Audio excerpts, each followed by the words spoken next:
নবীজির স্ত্রী মা আয়েশা কে এবং মা ফাতেমা কে কেন মা বলা হয়? কেন? প্রশ্ন লিখতে তারা ঘোরাঘুরি লেখছে। প্রশ্নটা হলো, প্রিয় নবীজি সাল্লাল্লাহু আলাইহি ওয়াসাল্লামের স্ত্রীগণ আমাদের মা, সেখানে তিনার কন্যা হিসেবেও হযরতে ফাতেমা রাদিয়াল্লাহু তাআলা আনহা কেন মা হবে? মায়ের কন্যা, মায়ের সন্তান তো মা হওয়ার কথা না, বোন হওয়ার কথা। এক্ষেত্রে আমরা মা ফাতেমা কেন বলি? এটাই হলো প্রশ্ন, নাকি?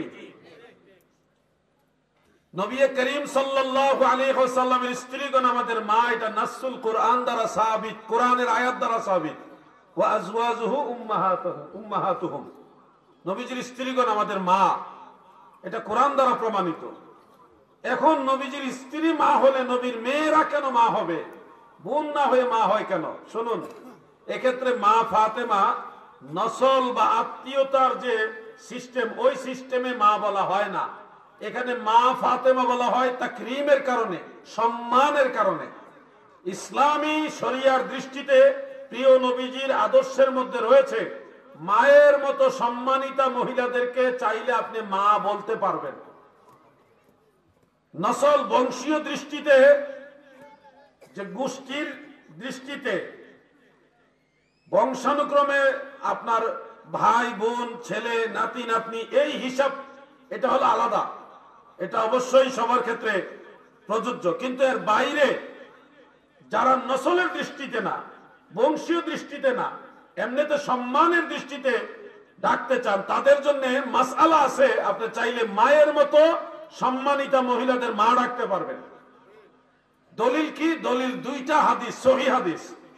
একটা তারিখ ইবনে আসাকিরের মধ্যে উল্লেখ এবং কাজী শৌকানি তার নাইলুল আওতারের মধ্যে উল্লেখ করেছেন। সনদের মান অতি উত্তম, জাইয়্যিদ, একেবারে বিশুদ্ধ সনদের হাদিস। প্রিয় নবীজির একজন দাসী ছিল, ওনার নাম উম্মে আয়মান, ওনার আসল নাম হলো বারাকা। এই উম্মে আয়মানকে প্রিয় নবীজি বলতেন আনতে উম্মি বাদা উম্মি। উম্মে আয়মান গো, আমার মায়ের পরেও আপনি আমার আরেকজন মা। সুবহানাল্লাহ। অথচ তিনি নবীজির মা লাগতেন না, নবীজির দাসী ছিলেন। মায়ের মতো সম্মানিতা বিধায় নবীজি নিজে ওনাকে মা ডাকতেন। আরেকজন হল হযরতে আলী রাদিয়াল্লাহু আনহুর আম্মা জান, আবু তালেবের স্ত্রী, ওনার নাম ফাতেমা, ফাতেমা বিনতে আসাদ।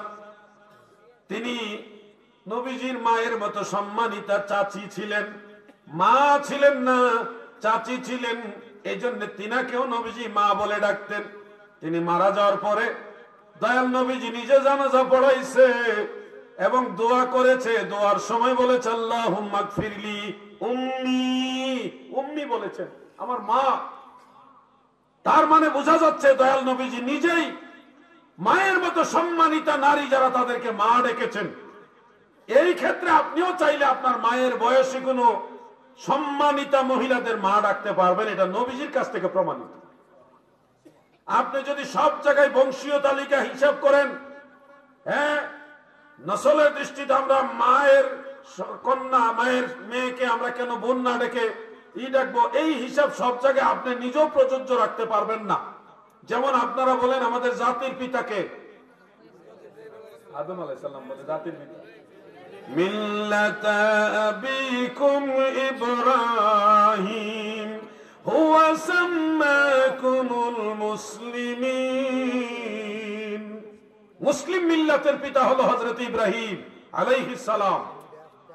এখন বলুন, এই হিসাবটা, যেই হিসাবটা দিয়ে আপনি বলছেন নবীজির স্ত্রী আমার মা, মেয়ে আবার হ্যাঁ মা হয় কেমনে, এই একই হিসাব এখানে লাগান। আপনার দাদাও ইব্রাহিম নবীরে বাবা ডাকছে, আপনি আবার বাবা ডাকেন কি? আপনার দাদা ডাকেন না?